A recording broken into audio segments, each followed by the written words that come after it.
my heart's on fire.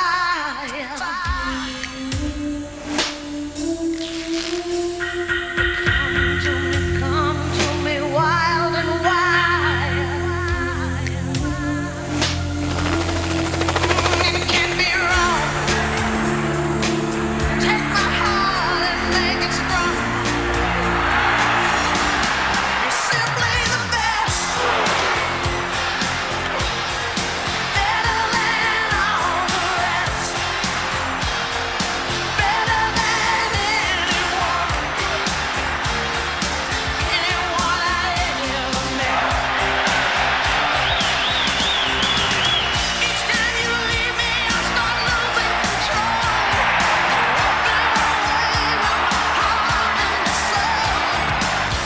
I can feel you even when I'm alone.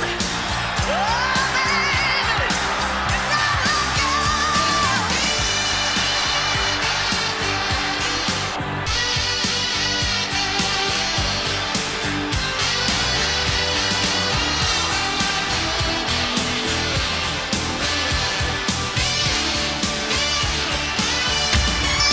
Oh, you're the best.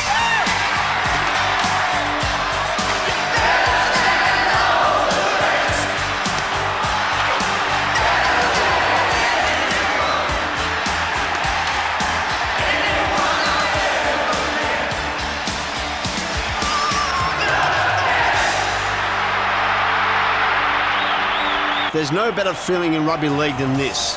Holding aloft the Winfield Cup in the late afternoon of the last Sunday in September. Hello, this is Steve Mortimer, and just as I was proud to lead the mighty Bulldogs to consecutive premierships in the mid-80s, I'm also pleased to present this third episode of Winfield Cup Magic Memories. With 50 memories down and another 150 still to be revealed, we resume our random reflection of the modern game's special moments with a modest tribute to one of the league's all-time greats, Peter Sterling, a man that I had some tremendous tussles with over the course of a decade. All footballers remember their best performances, and perhaps this was Sterlo's finest hour, as he single-handedly destroyed an Eastern Suburbs side that was on target for a top 3 berth in 1987. Go Sterlo, and he's in! What a try! Peter Sterling! Take your hat off to the man! He has been everywhere! 10 metres out from the Eastern Suburbs line. They're not finished with yet, the Roosters. Sterling still barking instructions to them. I should say the Eels, as it comes away now to Scott. He's got it away, Slater. The pass to Ericsson. Ericsson back to Sterling. Sterling on his own. Sterling looking for a hat-trick. Can he get there? It's a hat-trick for Sterling! What a comeback as the captain this afternoon, and Peter Sterling has scored 3 of the best. 1987 won't be remembered fondly by Parramatta, for the reigning premiers failed to reach the Winfield Cup semi-finals after the retirements of Mick Cronin and Ray Price. However, apart from Peter Sterling's remarkable display against East, the Eels did manage to salvage something else from a disastrous campaign by pulling off one of the most incredible comebacks in rugby league history, when they came from a 22-0 down at half-time against the eventual grand finalists, Canberra, to record an improbable 8-point triumph. Mosley gets it now. Now it's Sterlo. Turns the ball back inside to Mike Eden. He shapes to kick. He doesn't. He passes the ball back now to Linda. The defence comes across. He's got 15 metres to go. Beats a tackle and scores under the posts. Here go the Eels now as Linda goes from dummy half and crashes through the defence. Parramatta now with Eden feeding the ball across the left side, and this is the fullback Atkins giving the pass out there out wide, and I think it's a try. Parramatta have staged a remarkable comeback. I mentioned earlier that rugby league farewelled a couple of legends called Price and Cronin in 1986. Well, earlier that year, a sizable slice of the Code's history passed on when the Sydney Sports Ground was bulldozed to make way for the new headquarters in the spectacular shape of the Sydney Football Stadium. The old sports ground was unique insofar that it was the only arena in Sydney to run east-west, meaning that for half of the game, you'd have to contend with the afternoon sun in your eyes, which often made life difficult. As tenants of a ground that hosted several grand finals, it was fitting that Eastern Suburbs emerged with victory in the Sydney Sports Ground's final assignment. Fullback Gary Worth scored 3 tries in the first 20 minutes as the Roosters held out North Sydney 21 points to 14. It was a lovely pass. He's streaking away. Brian Johnson can't get him from behind, and it's going to be a North Sydney try when they needed one.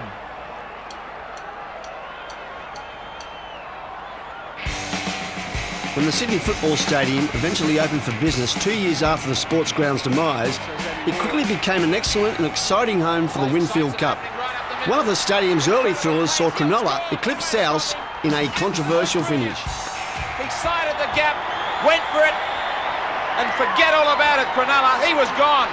Longbottom is down on the ground with cramps, and there are plenty of numbers out here on the left-hand side, and that's where the ball is coming now for Cronulla. They've got plenty of numbers out here as they wade away. It's gone back inside, picked up by Craig Diamond, and Diamond's in to score a Cronulla try. I think you've got to be a little critical of Cronulla for not getting in better position for that second shot on the field goal. Adam O'Neill. He's been walked around the park. Wants to fight everybody. Oh, Cronulla's got a penalty. Adam O'Neill's on the conceded side. a penalty. This is ridiculous. Oh, what drama here at the stadium. Oh, he's just compounded the error by going up to the referee and giving him a mouthful. Now there is a stupid action. Sean Watson, about 12 metres in from touch, just past the quarter line, a kick that can win the match for his side. And he only has kicked 2 from 5 tonight. Here it is, wasting no time. It's in the air, and he has kicked it, and Cronulla win. Well, what a dramatic finish to the game. Absolutely astonishing. I can't believe it that a player would concede a penalty like that in the dying moment. Okay, we jump back to 1986 now to witness one of the most stirring revivals ever seen in a first-grade semi-final, as Balmain bounces back from an early 12-0 deficit to record a resounding defeat of a much-fancied Manly outfit at the SCG. Brother kicks ahead. Here's a try for Manly. Yes, Dale Shearer. All so easy. And here's the ball coming out against the feed, won by the... Gale! Gale takes off! Oh, he's going to score! The easiest of tries! About 10 metres out from the Manly line. Benny Elias across the ground. Sirenen! Oh, this big man, this young giant, has gone over to score! And that's the second tackle for the Tigers as Benny Elias looks for Gale, gives it to him, runs around him, throws the dummy, goes himself! Benny Elias has scored! There's no doubt that Bridge punched the ball from the Manly player's grasp. This is Gale, who's 6 metres out from the Manly line. Now, he's put him off. He has sent Cliff Lyons off the field of play. No sin bin. Right in front of the sticks, he's 5 metres out. Elias dummies once, gives it to Roach. Roach, where is it? He's still got it. One-hander, it's a try. Oh, Steve Roach. That was a magical ball. That was a Houdini. It's Balmain leading 25-18 as Big Cleo puts it down. It's come down to Haggett. And here's a try for Gurr. The Eagles are in to score in the Paddington corner. Gale has set himself in a position where he may go for a drop goal, but I doubt it. It's come across the face and then on from Bevan to Schofield. Schofield inside, and David Brooks. Brooks scores for Balmain. Balmain survived the sudden death semi-final with his victory over Manly this afternoon. Also firmly entrenched in the catalogue of classic sudden death matches is the 1993 preliminary final between Canterbury Bankstown and Brisbane.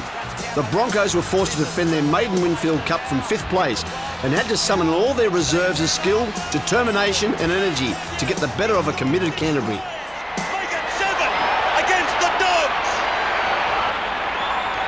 Julian O'Neill. Straight down to Brett Dallas. He's played at the ball. Oh, and Hancock is away. Hancock, he scores. Get a solid enough smack on the jaw. Oh, Darren Smith gets it inside. Scott Wilson under the bar. Wilson gets a try. Look for Brisbane to address that problem. Oh, that was heavy stuff there while you were talking. Gilmeister was underneath, and Andrew G over the top, and Mark Brokenshire, he was right in the middle of it. Here's a chance. Terry Lamb, lofted pass. Oh, they'll score. McCracken, he gets the try. 16-10, and the doggies are barking now. Kerrod Walters, straight up the middle. Alan Langer.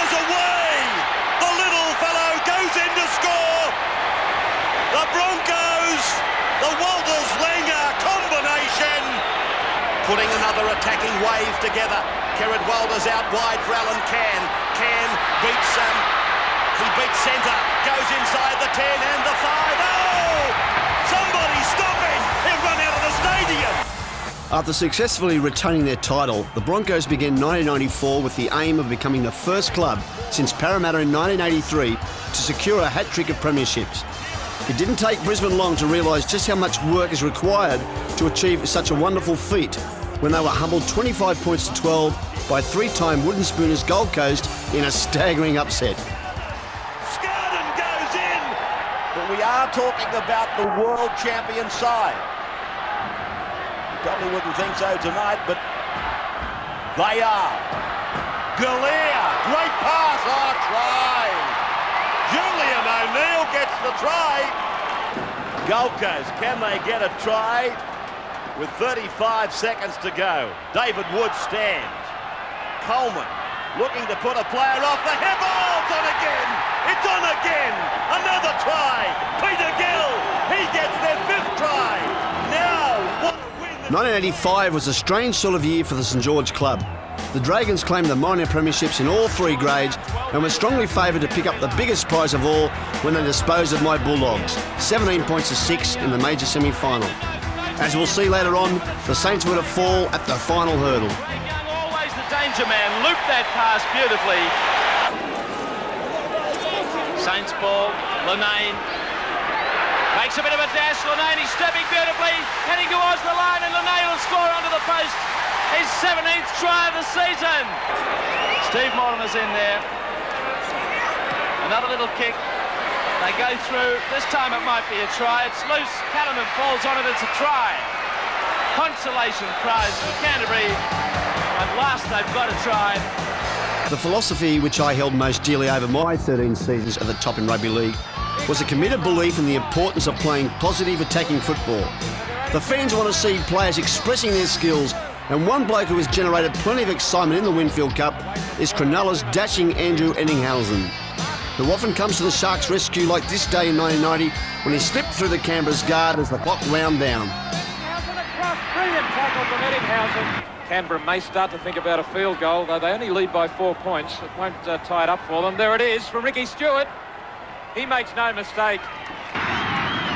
Miller trying to roll around, gets it back inside. Ettinghausen to Lee.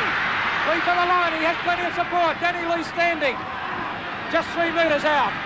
The Sharks coming home. Ettinghausen. Ettinghausen! Oh, what a try. Ettinghausen. E.T. The man from outer space has done it. It's underneath the post. Alan Wilson will attempt the conversion for the match. It's up. The importance of good goal kicking in rugby league can never be underestimated, and clubs are becoming increasingly aware these days that having the more accurate boot can make a vital difference in a tight competition.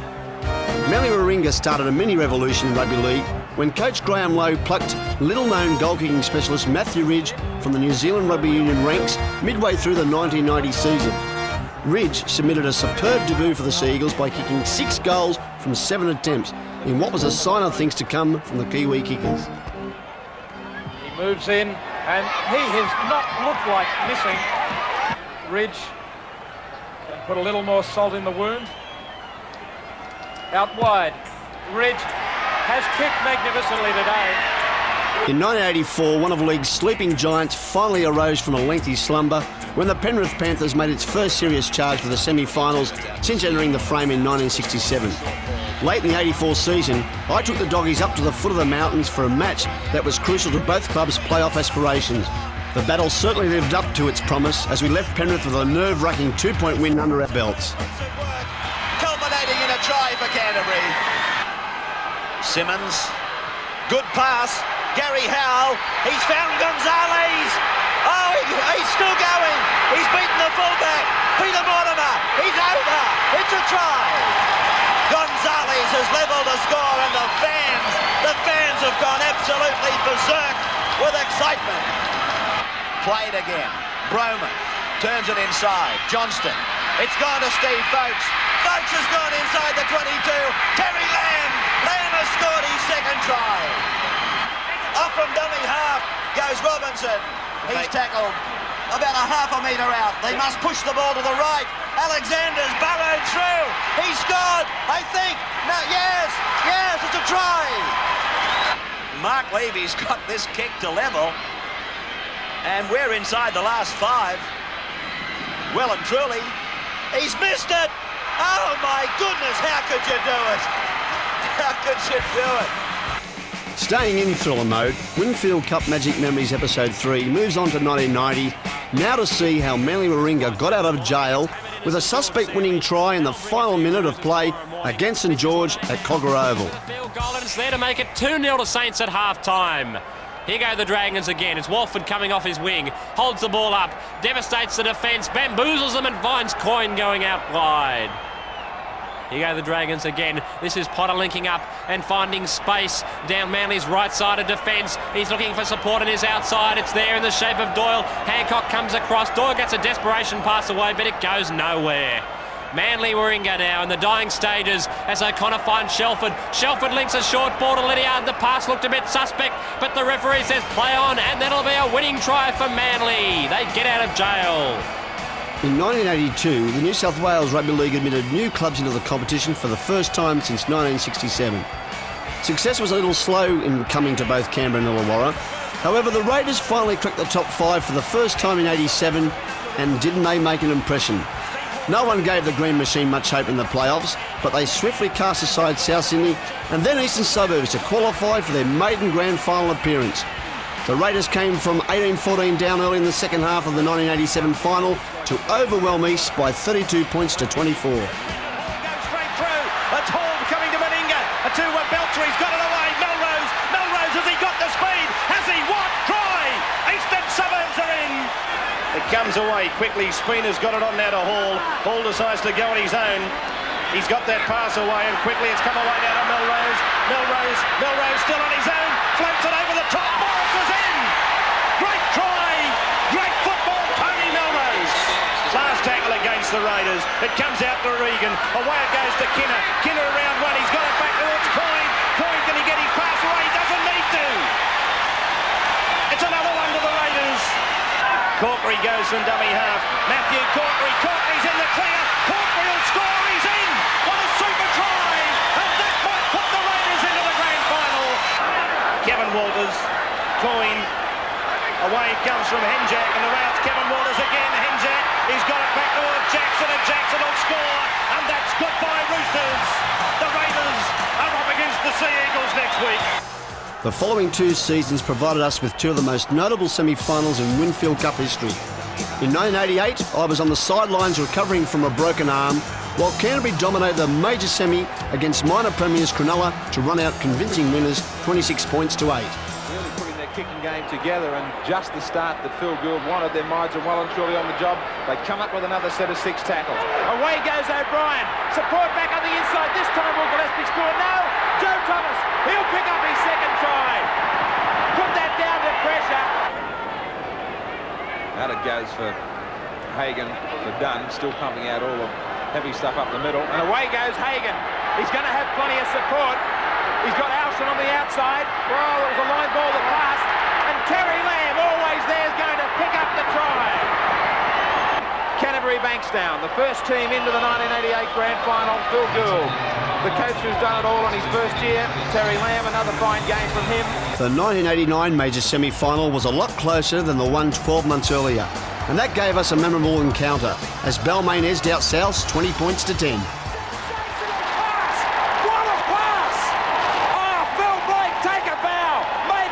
Try. Again Elias, again to Roach, same pattern, back for Freeman this time, then on for Neal. Now it's with Brasher. Brasher's got Courier with him. That's a grab for the corner, try! Great try to the Tigers and a great comeback. He'll play it right in front of the post. Roach a dummy half. The flick inside for Sirinen. Can they stop him? Can they? Did he get it down? It's a try! They couldn't stop Sirinen. Now here's a chance for Balmain. The reflexes of the cat. Neal. Straight across the field for Courier. Grab! Courier will score! Oh, Benny Elias set it up with the charge down. Courier had the pace. He leaps into the air. The you know, we just want to get to a grand final. That's all that matters. How's the situation with the nose? I've seen it look better. Mate, it's been worse too, so I'm all right. Thanks, Steve. Steve right sideline as McNeil takes the football back inside. Freeman's in support. Freeman down the touchline. He's got Gary Jack inside. Jack's got support too from Maguire. The pass may have been forward. It's been allowed. Maguire's in the score for the Tigers. There's the siren. It's all over. The Tigers will be celebrating big tonight. They're in the big one, the grand final. Earlier on, I described winning the Winfield Cup as one of the greatest feelings that any footballer could possibly achieve. Well, apart from the victory laps and the representative jerseys, one of the other benefits of playing the game is building mateship with some terrific people. Mainly through my involvement with the New South Wales State of Origin side, I was able to associate with top blokes like Brett Kenny and Michael O'Connor. Old Bert decided to call it a day at the end of 1993, and it was good to see him go out a winner as captain of his beloved Parramatta. But Martin, Marcella and Kenny, after originally it was King and Sirenen. Parramatta again. Ericsson back to Flanagan. Across field, Flanagan finds Kenny. Beautiful flick pass. That was vintage stuff. Krankovic gets to within 18 metres of the line. He'll have to play the ball. What a lovely pass that was from Kenny. Tollett. A long pass comes to Kenny again. Another longer pass out wide finds Ericsson. Ericsson trying to stand up the opposition. Gee, that was good skills. He's got the pass away, and that's a try to Peter McPhail. And what a career it's been. Brett Kenny, a wizard on two legs. Undoubtedly one of the all-time greats. We'll never forget his incredible duels with the incomparable Wally Lewis in State of Origin. 12 months earlier, Snoz was ready for retirement in his farewell game at Brookvale Oval. He managed to salute the locals with a try, but was denied the result he wanted in the dying minutes. Pincinelli trying to get Pauls to the corner. He had enough room. Well, there seemed to be enough defence. They just read that badly. Skipoletti. Back for Neil. Neil with a loose pass. Fritz knocks on. Kicked ahead by O'Connor. He might keep this on the toe. It sits up. It's his last game at Brookvale. He might score a try that wins it. It's definitely in the storybook, that one. It's a fairy tale to Michael O'Connor. Michael O'Connor. They call him Snoz. He is a very big hero at the moment. Loose ball. It bounced up beautifully. Manly trying to hang on. The Steelers trying to get home at the death. Pincinelli. Touched by Manly. Chance. Wishart to the corner. Wishart and Ridge. Wishart will get there. And he will improve and improve. And Manly have gone at the death. Oh, the Steelers going crazy. And why wouldn't they? What a great play right at the death of this game. The Steelers are up. Don't worry about Brisbane next week. Manly, start planning your trip away. It's all over tonight. The Sea Eagles are gone. They came up short. They have all collapsed on the field. They cannot believe it. The siren is just about to go. Graham Lowe with a broken heart. After taking up the 1988 Premiership in my last year with the club, Canterbury missed the semi-finals in the following two seasons, but enjoyed a return to form in 1991 under Chris Anderson. At the end of 22 rounds, the Bulldogs found themselves in a playoff for fifth spot with Western Suburbs, who were seeking their first semi-final berth since 1982. To Smith, to Patmore. Patmore gets away. The ball was touched. McGrady chased by Thomas. McGrady putting the foot down. What a try! It's desperate stuff as the clock winds down, and I think we've got a lot of football left in this 9 minutes. Dummy runners everywhere. McGrady to the open. McGrady to Darren Smith.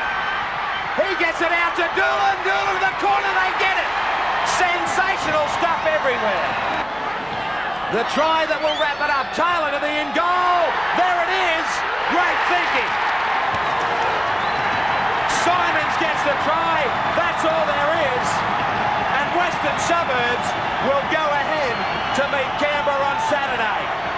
There's been a lot of fine overseas players who have made an impact on the Winfield Cup over the years, like Gary Freeman, Hugh McGahn, Ellery Hanley and Martin Offiah.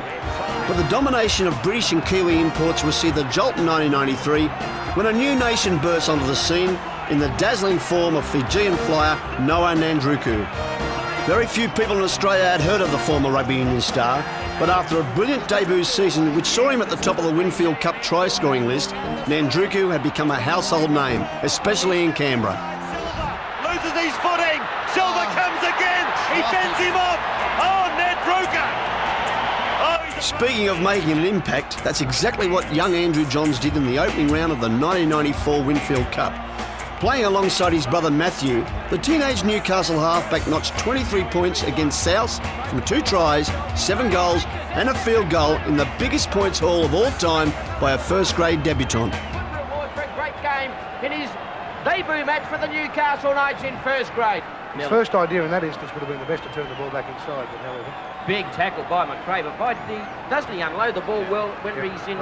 Here's a chance for the Newcastle Knights. Toe forward by Andrew Johns. Can he score his second? Yes! Great try, Andrew Johns. Gee, you blokes are going to have a tough job with a Just Jeans Man of the Match award. He scores his second try of the afternoon. He kicked 7 from 7 and a field goal. If you had said 20 years ago that North Sydney and Penrith would be 2 of the strongest clubs in the 1990s, most people would have laughed at you. However, by 1991, those 2 teams were ready to tussle for a grand final berth in a captivating major semi-final. Penrith ran out winners that day, 16 points to 14. Inside. Walker. Back to Alexander. North's in trouble here just before half-time. They're in a ton of trouble. Billy Moore on the fringe. That's better support. Jackson. Where's the support for him? He beats Alexander easily. He gets it out for Hall. Hall gets a double. What a try! Look out! That 69-year wait. It might be over. Being involved in rugby league gives you the chance to tote up plenty of frequent flyer points. The buzzwords of the 1990s are expansion, promotion and development, as the New South Wales Rugby League fosters the code right throughout the country. Fresh territory was broken in 1991 when the Winfield Cup travelled to Darwin and Adelaide. 30,000 fans turned out on a miserable night in the city of churches to see the Saints repel Balmain. He got it down. He can really finish this, man. Right on the 22 and it's on the last tackle. Hodges. Little kick for Beattie. Martin Fire was put down. It doesn't matter. Balmain had another working holiday that year when they met Penrith in Darwin, but the Panthers were too strong. It's on the last. Carter. Mile of players left over out wide. They keep it alive. Smith. Smith getting it back. And finally, Bentley, is it? It's the Panthers, and I think Cole Bentley has got out there. Carter. Radizard. Stepping and stepping through. Smith, the leading try scorer in the Winfield Cup, is going to add another one to his tally for 91. Newcastle's first major assignment in the Winfield Cup came about in 1990 when they confronted Balmain in a sudden death arm wrestle for 5th spot. Unfortunately for Newcastle, the Tigers were too tough a hurdle and they went down 12 points to 4 in a rugged match. He's got the bounce and the bomb has broken the deadlock here in sudden death so far. 3 minutes to go, and the Tigers cling on by 2. Interception! O'Brien! Tigers are in the semi-finals! Well, that's all we've got time for in this episode of Winfield Cup Magic Memories.